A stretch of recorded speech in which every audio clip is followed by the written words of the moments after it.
The Housing Minister, Phil Twyford, says he'll look at banning the practice of rent bidding, if you're unfamiliar with it. Rent bidding's when a landlord asks prospective tenants what the maximum amount of weekly rent they can afford is, and then whoever can pay the most gets the house.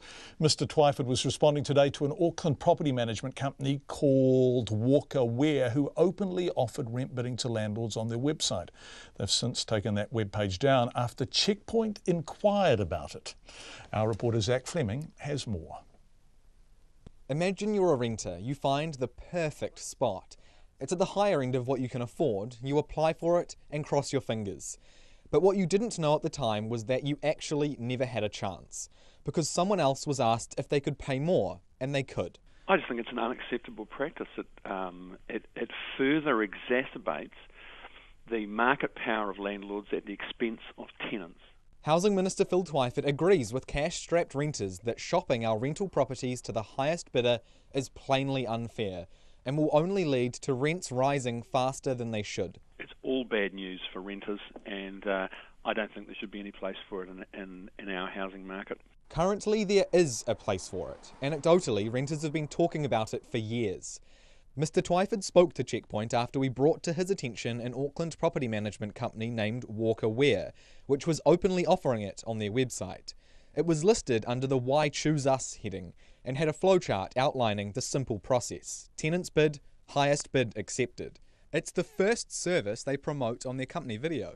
To ensure a landlord's property is rented for the maximum market price, we advertise properties with a price guide only, not a set price.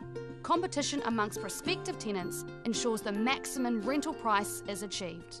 And as well as leading to rents rising rapidly, Kate Day from Renters United in Wellington says that completely shuts out anyone who's on the vulnerable side of things. So if you're a student, or if you're on a benefit, or if your income is limited, obviously this makes it even harder to compete and even harder to find a home.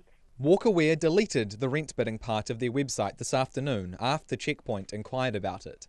Owner Ryan Ware declined to be interviewed, but PR company Botica Butler Rawdon issued a statement saying Walker Ware introduced the service in 2013, but there was little demand for it, only a landlord a year, so it stopped offering it and had simply forgotten to delete the page off its website. But Miss Day says the practice is common in Wellington. Renters are told by landlords and property managers, had a bid already for this price, but if you put in a bit more, or if you give an extra week's rent as a down payment, you can have it. I have heard as well that it's perhaps popping up on some application forms. What is the highest rent that you'd be willing to pay? And controversial US rent bidding app Rentberry has confirmed it's heading here. Chief Executive Alex Lubinsky didn't respond to a request for comment today, but he told 9 to Noon last May it's in their right, essentially to rent this property to whoever they want to at the price whichever they want to. So they can rent it for $1 or they can rent it for, whatever price they want to. But in New Zealand, that may not be the case for much longer.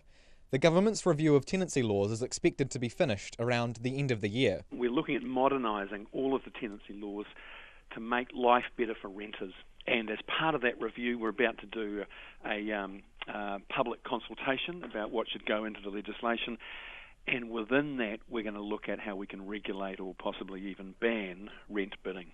For Checkpoint, Zach Fleming. And today Mr Twyford also announced he's introducing legislation that will ban landlords from being able to pass on letting fees to tenants.